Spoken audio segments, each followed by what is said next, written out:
Tamam abi. Hallederiz. Tamam. Fotoğrafı çekelim. Biraz bu var. Demek ki bunu yapmışız. İnsanlar çekelim. Bunları da yapacaklar. Bunlar. Ya hep bir şey var.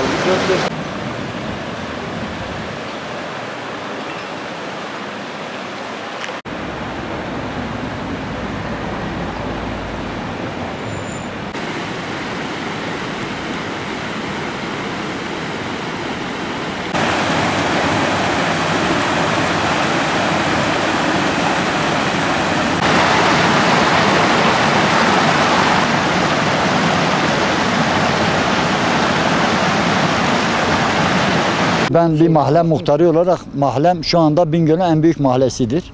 Şu anda bu hanlardan mahalle sakinleri rahatsızdır. Kokudan dolayı. Bunların bir an önce kaldırılmasını belediye tarafından bunlara bir yer verilmesini. 30-40 yıldır bu hanlar burada milleti rahatsız ediyor. Şu anda tek katlı evler vardı. Fazla şey yoktu ama şu anda apartman olmuş hepsi. Millet de rahatsız.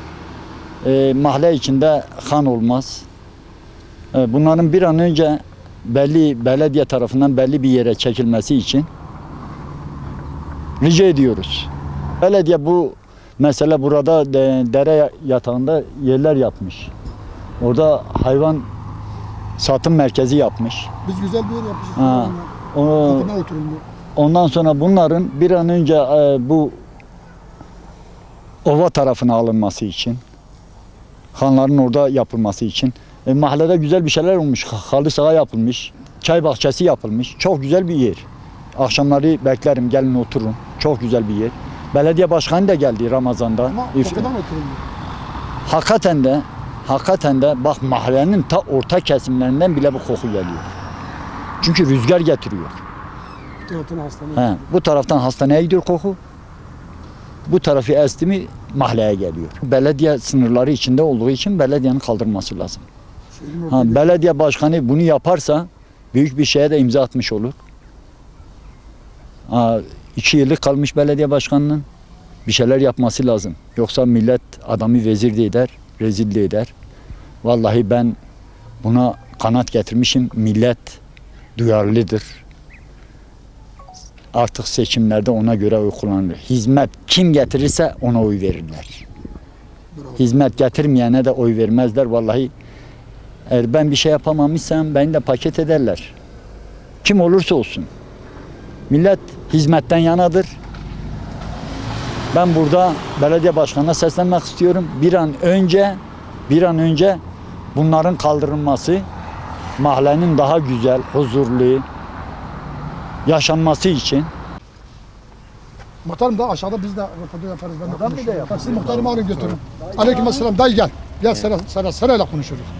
Valla sorunumuz bak bu sene, kaç senedir böyledir. Bu sene bu sıcaklıkta var ya, emin olalım istiyoruz ki böyle yetkili kişiler gelsin bir saat bize misafir olsunlar. Kokudan oturmuyor. Kokudan oturamıyoruz. Yani pencere kapalı, hepimiz hastayız. Yani affedersen yani daha kokuyu da bir anlıyorsunuz. Yani gerçek hayat yaşantısı yok.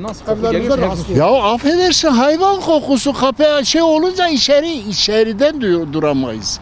Bir kapı açamayız, bir pencereyi açamayız, dışarıya çıkamayız. Ben şimdi ikinci bu devletin eğer Vali Bey başta olmak üzere sağlık güvencisi bir zahmet 1-2 saat bize misafir olsun, akşam saatleri bir bunu kendi görsünler. Onlar evet vicdanları rahatsa biz de rahatız. Bütün mahalle sakinleri bu hanların yani vallahi beddua ediyoruz daha bir şey yani affedersen zorluktan yani değil ki yani. Evvela islah dedi islah olmuyor. Getirip başımın ucunda hayvanın şeysi. Niye kaldırmıyorlar buraya dayı? Bilmiyorum yetkilileri bizi. Tabii bu hayvan ya kaldırmasını bu hayvan burada beslenmiyor yani. İnsanla hayvan bir arada olmuyor. Ya kimse yok da zehirdeyiz. Bak konuşma bunları da gelsin. Hak aramayı unutmuşuz, hakkımızı arıyoruz. Bir dakikanızı alalım.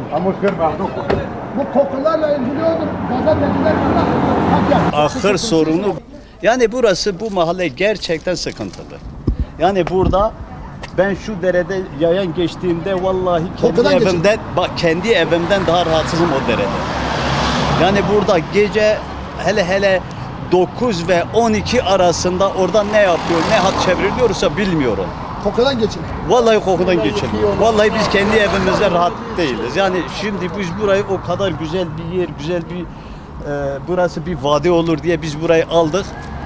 Yani yüksek bir fiyatla da aldık. Bugün de mezbane olmuş. Bugün de han olmuş. Bugün de hayvan çiftliği olmuş. Devlet hastanesi, rüzgar bela açtığı zaman devlet Ya hastanesi kurbanı ben hastalar şimdi hastıyor. bu derede geçtiğimde vallahi rahatsız olmuyorum. Kendi evimde rahatsız oluyorum. O kadar ki yani keşke böyle bir akşam geleydiniz. Yetkili kurban biz nereye müracaat ettiğimizi bilmiyoruz. Kim sizi çağırmışsa Allah senden de ondan da razı olsun. Kardeşim bu haberimizi duyurun. İnşallah biz de bu kokuda bizi kurtarsınlar. Yani bu iş il sağlık müdürü müdür, bu iş belediye başkanı mıdır? Bu iş kimden geçiyorsa lütfen bu işe el atsın. Bir Bingöl şehri iki hana kurban etmesin. Eğer böyle yapıyorsa, eğer bir şehri bir hana kurban ediyorsalar, kardeş Şehrin orta göbeğinde. şehrin orta güvende. Kardeş bizim de söyleyecek bir sözümüz yok bunlara. Yani bugün bir belediye başkanı, bir sayın valimize, bir kurum amirlerimize bu işe lütfen bir el atsın. Devlet hastanesinde Yani eğer bu kadar insan, bu kadar millet rahatsız ediyorsa, iki hayvana kurban ediyorsa bizim de yapılacak bir şey yok. Bir, o saat dediğimiz yani saat 9-10 olabilir. Bir saat yetkili kişi buralarda bize bir misafir veya bizim bir çayımızı içsinler. Gözüyle onun da o şeyi görmek, o hayatı görmek istiyoruz. Bir de şurada Başta Vali Bey olmak üzere yetkisinde olduğu şunu- hem belediye başkanı olur, ha sağlık olur. Yani gerçek bunu da bir dikkate hastalık almamız lazım. Karşıda devlet hastanesi var. böyle rüzgar hastanesi. Orada yatan hastalar var. Eğer bu kıblede gelen rüzgarı direkt hastaneye götürür. O taraftan geldi direkt bize getirir. Yani bu hanları bir el atsınlar. Bu hanlarda artık gece ben gözümle görmüşüm kaça hayvan kesiliyor. Bizi o kurtarsınlar. Sabah 12-1'e Yani kadar bu- orada kim ne atışabiliyor, kim ne ediyor bilinsin. Burada olduğu bizim Bingöl nefes aldığımız bir kuruş dediğimiz bu boğaz havası. Hele Boğazı bu da biz binalarda değil. bu havayı almamışız. Kapımızı açmamışız. Balkonda oturmamışız. Emin ol oturmamışız. Oturan var mı söylesin. Ya oturulmuyor. Şimdi bizim sorun sıkıntımız şöyle. Biz burada sizler de görüyorsunuz ki bütün Bingöl görmüştür. Güzel bir yatırım yapmışız. Güzel bir tesis yapmışız. Gerek halı sahasıyla, gerek saklı aile çay bahçesiyle güzel bir yer yapmışız. Fakat insanlar rahatsız oluyor burada. Bu hanların kokusundan dolayı hele rüzgar estiği zaman insanlar haddinden fazla Han var değil mi? hemen şu ne vadisi diyorlar buraya? Evet, Çabak su var. Çabakçı Vadisi. Bizim bu tesisin buradan tut bu yapılan köprüye kadar mezhephane falan var, hanlar vardır. Bu hanlar bütün bu mahalleyi de hatta devlet hastanesini de karşı tarafımız hemen devlet hastanesidir. Gerek devlet hastanesi olsun, gerek bütün kültür mahallesi, sadece bizim değil. Bütün insanlar, demin sizler de gördüğünüz insanlar balkonlarımızı, kapılarımızı açamaz hale gelmişiz. Sıcakta içeride bulanıyoruz. Kapı pencere açtığımız zaman kokudan bulanıyoruz. Çocuklarımız rahatsız oluyor. Rüzgar kuzey taraftan estiği zaman bütün kültür mahallesi rahatsız oluyor. Bu taraftan estiği zaman koku direktmen devlet hastanesinin pencerelerine içeriyor. Hastaları biraz daha hasta ediyor. Sayın yetkililerimizin bu konuya bir el atmalarını rica ediyoruz. Şimdi hanlar şöyle, 30 yıl, 40 yıl önceden yapılmış. O zaman Bingöl sadece hani biz tepe diyoruz. Merkez var. Merkez, 4 yol. O zaman şehir orası yalnız şehirdi. Bu hanlar burada yapılmıştı. Şimdi ise şehir ona 30'da 40'a katlanmış. Şu andaki hanlar tam şehrin orta göbeğinde. Siz de biliyorsunuz, sizler de biliyorsunuz. Şehir şu anda yarısı Dudaç'ta, Uydukent tarafı, yarısı çarşıyla kültür mahallesi. Hanlar da tam orta göbeğinde kalmış. Rüzgar böyle estiği zaman şehrin bu tarafına kültür mahallesiyle şehri rahatsız ediyor. Böyle estiği zaman devlet hastanesi ve Uydukent tarafları rahatsız oluyor. Yani sayın yetkililerimizden bir an önce bu konuya bir el atmalarını rica ediyoruz. bütün halkımız adına rica ediyoruz. Gerçekten insanlar haddinden fazla rahatsız oluyor. Kokudan dolayı evimde oturamıyorum. Yani kapıyı, pencereyi açamıyorum. Yani o derece çok, yani aşırı derece bir şey var. Koku var. Belediyenin de buna bir an önce bir çözüm bulmasını istiyorum. Şehir merkezinde olduğu için bayağı bir koku veriyor.